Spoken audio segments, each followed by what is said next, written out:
ឥឡូវយើងចូលមកដល់លំហាត់ថ្មីមួយទៀតវាទាក់ទងជាមួយនឹងភាពឆែកដាច់អញ្ចឹងលំហាត់នេះគឺគេឲ្យមក AB ជាការ៉េនៃពីរចំនួនគុតសេសវិជ្ជមានតគ្នាគេឲ្យយើងស្រាយថា AB ដក A ដក B បូក1ចែកដាច់នឹង192នេះសញ្ញាចុច3នេះមានន័យថាចែកដាច់អាហ្នឹងកំណត់សម្គាល់វាគឺចែកដាច់អាហ្នឹងបើយើងធ្លាប់ស្គាល់ក៏យើងពិបាកដែរហ្នឹងចែកដាច់អញ្ចឹងអ្វីយើងត្រូវចំណាំនៅក្នុងលំហាត់នេះគឺយើងចំណាំពាក្យ AB នេះ AB ហើយពាក្យថាការ៉េវាគឺជាការ៉េនៃពីរចំនួនគុតសេសវិជ្ជមានតគ្នាយើងចំណាំពាក្យតគ្នាទៀតអញ្ចឹងដើម្បីធ្វើលំហាត់នឹងចេញយើងត្រូវសិក្សាសិនថាតើចំនួនគុតសេសហ្នឹងមិនថាចំនួនគុតសេសវិជ្ជមានចំនួនគុតសេសវិជ្ជមានគឺខ្ញុំឧទាហរណ៍ដូចជា1ដូចជា3ដូចជា5ដូចជា7ដូចជា9ចុចរហូតមានន័យថាចំនួនដែលចែកអត់ដាច់ជាមួយនឹង2អញ្ចឹងចំនួនហ្នឹងរៀងវា 2n បូកឬក៏ដក1វាអាស្រ័យលើយើងយកបើយើងយកបូក n យើងយកពី0ទៅអញ្ចឹងបើយើងយកដក n យើងយកពី1ទៅអញ្ចឹងហ្នឹងមានន័យថាអញ្ចឹងអញ្ចឹងបើដើម្បីធ្វើលំហាត់ហ្នឹងគឺយើងត្រូវពាក្យថាពីរចំនួនគុតវិជ្ជមានសេសតគ្នាមានន័យថាចេះពាក្យថាចំនួនគុតសេសវិជ្ជមានតគ្នាហ្នឹងខ្ញុំបញ្យល់ឲ្យច្បាស់បន្តិចខ្ញុំឧទាហរណ៍ដូចជាខ្ញុំឧទាហរណ៍ឲ្យសិនដូចជាខ្ញុំឧទាហរណ៍ដូចជា1ដូចជា3អីហ្នឹងឥឡូវអញ្ចឹងខ្ញុំតាំងចុះខ្ញុំតាំងa ស្មើនឹង 2n ដក1លើកជាការ៉េអញ្ចឹងកាលណាខ្ញុំតាំង a ស្មើ 2n ដក1លើកជាការ៉េអញ្ចឹង b ខ្ញុំអាចបានថា 2n បូក1លើកជាការ៉េព្រោះថាវាជាការ៉េនេះវាជាការ៉េនៃចំនួនគុតសេសអញ្ចឹងវាជាការ៉េនៃចំនួនគុតសេស2តគ្នា a យើងដាច់ខាតត្រូវតែ 2n ដក1លើកជាការ៉េ b យើង 2n បូក1លើកជាការ៉េគ្រប់ n ជារបស់ n មានន័យថាអញ្ចឹង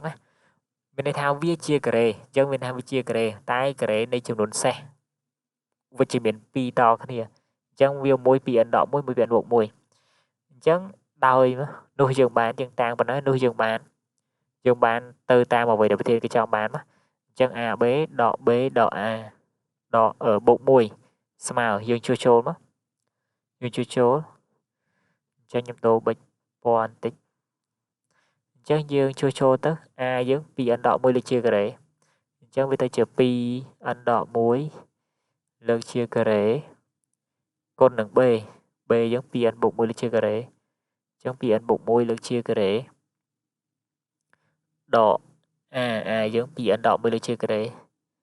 2n ដក1លើកជាការ៉េដក B នេះធ្វើតាមហ្នឹងវាអត់កាត់ទេយើងលុបចេញវិញយើងតម្រូវវាសិនមកយើងទាញវាជាកតាសម្រួលវាសិនឈប់អានេះយើងអាចទាញ A ចេញមកអាពីមុខទាញ A ចេញមកមាននៅសល់ B ដក1យើងអាចធ្វើអញ្ចឹងបានហើយ B ដក1អានេះយើងទាញដកចេញមកអញ្ចឹងវាបាន B ដក1វិញ B ដក1យើងចាប់ផ្ដើមទាញ B ដក1ជាកតាទៀតមកឃើញទេវាមានកតាដូចគ្នាអញ្ចឹងយើងអាចសម្រួលវាបានណាអញ្ចឹង B ដក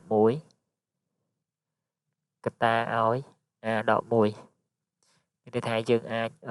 បដុំតួវាបានអញ្ចឹងមានភាពងាយស្រួលជាងយើងជួសជុល4តួនៅសល់តែ2តួអញ្ចឹងបន្តមកទៀតយើងចាប់ផ្ដើមជួសជុលមកអញ្ចឹងអានេះយើងទៅដាក់គ្នាវិញហើយព្រោះអានោះវាមានវងកញ្ចក់ហើយមានការ៉េអញ្ចឹងយើងដាក់គ្នាមកអញ្ចឹង B យើងវាទៅជា 2n បូក1លើកជាការ៉េដកឲ្យ1អញ្ចឹងគ្នាបកតាឲ្យ A ដក1អញ្ចឹង A យើង 2n ដក1លើកជាការ៉េវិញមកដក1លើកជាការ៉េដកឲ្យ1 ចឹងយើងអនុវត្តរូបមន្តនេះទៀតយើងដើម្បីពលាតវាយើងត្រូវអនុវត្តរូបមន្តនេះ a ការ៉េដក b ការ៉េរូបមន្ត a ការ៉េដក b ការ៉េយើងដឹងហើយហ្នឹងវាស្មើនឹង a ដក b កតា a បូក b កតា a បូក b ឃើញហ្នឹង a បូក b អញ្ចឹងករណីនេះ a យើងគឺ 2n បូក 1 អញ្ចឹងវាទៅជា 2n បូក 1 ដកឲ្យ 1 អញ្ចឹងដក 1បូក 1 អស់ហើយអញ្ចឹងនៅសល់ 2n កតាឲ្យ 2n បូក 1 បូក 1 វិញនេះតួ a បូក b អញ្ចឹង 2n បូក 1 ទៀតវាទៅបូក 2 ករណីនេះវិញវាទៅជា 2n ដក 1 ដកឲ្យ 1 អញ្ចឹងវាទៅជា 2n ដក 2 ហើយ 2n ដក 2 កតាឲ្យនេះតួ a ដក a បូក b វិញអញ្ចឹងទៅជា 2n ដក 1 បូក 1 អស់ហើយនៅសល់ 2n អញ្ចឹងយើងចាប់ផ្ដើមអានេះនៅសល់ 2n ដែលមក 2n អានោះយើងចាប់ផ្ដើមទាញ 2 ចេញវានៅសល់ n បូក 1 នេះយើងទាញ 2 ចេញដែរមកវានៅសល់ 2 កតាឲ្យ n ដក 1 ឃើញយើងទាញ 2 ជាកតាហើយអានោះវាបាន 2n នឹងដែរអញ្ចឹងអានោះវា 2 គុណ 2 វាទៅជា 2 4 16 ហើយអញ្ចឹង 16 n គុណ n វាទៅជា n ការ៉េ n ការ៉េអានោះវាទៅជា n បូក 1 កតាឲ្យ n ដក 1 n ដក 1 អូខេតទៅមកទៀតគឺយើងចាប់ផ្ដើមសិក្សាវាមើលតើវាចែកដាច់នឹង 192 អត់អញ្ចឹងបន្ទាប់ពីហ្នឹងមកយើងសិក្សាមកយើងសិក្សា 192 ហ្នឹងតើ 192 ស្មើប្រមាណគុណប៉ុន្មានខ្លះអញ្ចឹងយើងដាក់ដោយមកដោយកាលណាលេខធំអញ្ចឹងយើងបែកវាមកលេខទូចសិនតើវាលេខប្រមាណគុណប៉ុន្មានខ្លះអញ្ចឹង 192 យើងចូល 192 ចែកនឹង 16 សិនមកតាមថាយើងចែកនឹងកតាបឋមតែលេខហ្នឹងវាចែកដាច់នឹង 16 អញ្ចឹងយក 16 មកអញ្ចឹងបានម្ដងអញ្ចឹង 16 19 ដក 16 វានៅសល់ 3 32 បាន 2 ដងអញ្ចឹងវាស្មើនឹង 16 គុណនឹង 12ឃើញទេអញ្ចឹង 12 យើងបែកតទៀតមក 12 វាស្មើនឹង 6 អញ្ចឹងលុបនេះចេញសិនមក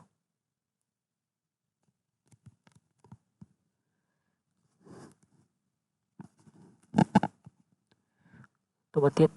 ខ្ញុំពិនិត្យមើលចំពោះ a យើងហ្នឹងខ្ញុំតាំងនឹង a ចុះតាំង a ស្មើប្រធានដែលគេឲ្យមកអញ្ចឹងតាំង a ស្មើប៉ុណ្ណឹង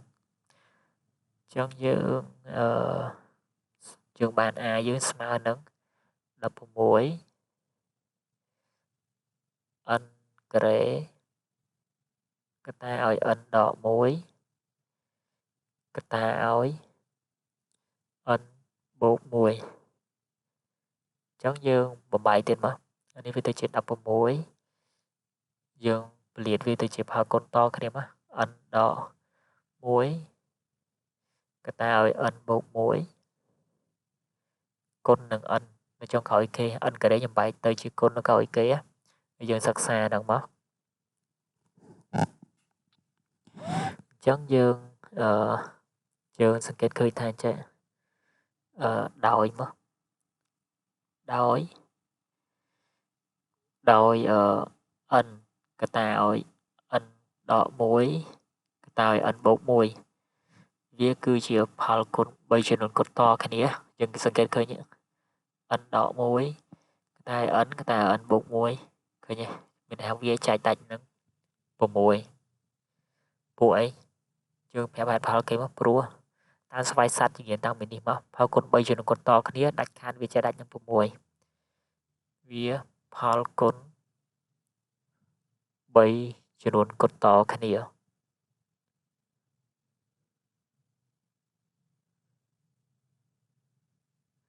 ចំនួនគុណតគ្នាកាលណា3ចំនួនគុណតគ្នាគុណគ្នាអញ្ចឹងគឺមានន័យថាវាចែកដាច់នឹង 6 នឹងស្វ័យសត្វ គឺមានលំហាត់គេបង្ហាញថាអញ្ចឹងគេឲ្យបង្ហាញថាផលគុណ3គុណតគ្នាចែកដាច់នឹង6នេះលំហាត់យើងអត់តតហ្នឹងយើងយកវាមកប្រើមកហើយយើងសង្កេតឃើញថា n កតា n ដក1ហ្នឹងគឺវាចែកដាច់នឹង2យើងសង្កេតឃើញថា n កតា n ដក1ចែកដាច់2គ្រប់ n ទាំងអស់ធម្មតាលេខយើងវាមាន n គូ n សេសអញ្ចឹងកណា n យើងគូវាស្មើ2ការនេះ n ស្មើ2ការជួលទៅវាចែកដាច់2នេះ n ស្មើ2ការបូក1អា2ការបូក1នេះវាដក1បូក1អស់វានៅសល់2ឃើញទេអញ្ចឹងវាថាវាចែកដាច់នឹង2ហើយ n ស្មើ2ការជួលមុខចែកដាច់2 n ស្មើ2ការបូក1ជួលក្រោយទៅដក1បូក1អស់អញ្ចឹង n យើងចែកដាច់2ហើយមានថាផលគុណវាចែកដាច់2គ្រប់ n ជារបស់នេះគ្រប់ n គូ n សេសចឹងនេះ n កតា n បូក1ក៏វាចែកដាច់2ដែរវាដូចគ្នាអញ្ចឹងគាត់ថាពី1បូក1ដកកាលណាបូកយើងជួចូលទៅទាញ2ទៅវានៅសល់ការបូក1វិញវាធម្មតា n ស្មើ2ការដូចគ្នា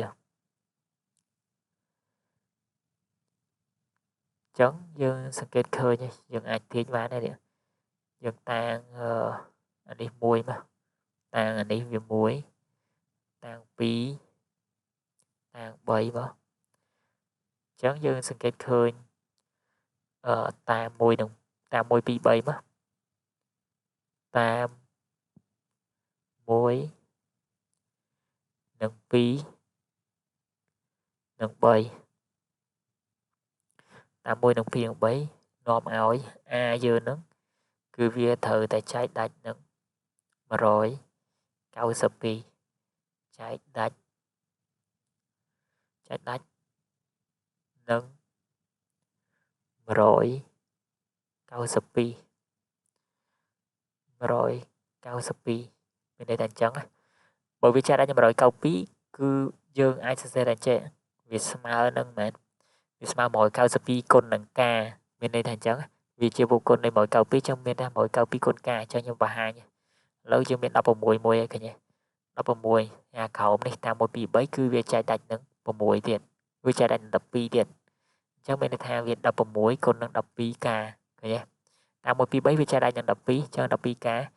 អញ្ចឹង16គុណ12ទៅមានន័យថា192ការគ្រប់ការជារបស់សិតមានន័យថាអញ្ចឹងអាហ្នឹងមានថា a យើងចែកដាច់នឹង192ដោយសារអីដោយសារតែយើងបង្ហាញថា a ហ្នឹងវាស្មើ192ការតាមសមត្ថកម្មដែលយើងរកឃើញមានន័យថាអញ្ចឹងព្រោះនេះ a យើងចែកដាច់នឹង192ព្រោះថាយើងសេថា192ការព្រោះនេះ192វាស្មើនឹង16គុណនឹង2អញ្ចឹង a យើងហ្នឹងយើងសង្កេតឃើញវាមាន16ហើយមេគុណវា16អញ្ចឹងយើងគ្រាន់តែបង្ហាញថាវាចែកដាច់12ទៀតមកអញ្ចឹងយើងសង្កេតយើងបង្ហាញតាម1 2 3ហ្នឹងគឺយើងបង្ហាញថាវាចែកដាច់នឹង24ហើយយើងយកតែ12មក6 2 វា14 24អញ្ចឹងយកតែ2មកអញ្ចឹងតាម1 2 3យើងអាចសេថាវាស្មើ12ការអញ្ចឹងប្រគុណ n នោះវាចែក12តែមួយគុណ16ទៀតអញ្ចឹងយើងគុណ16ទៀតមកអញ្ចឹងវាឡើងទៅជា192ការអញ្ចឹងមានន័យថាវាចែកដាច់នឹង192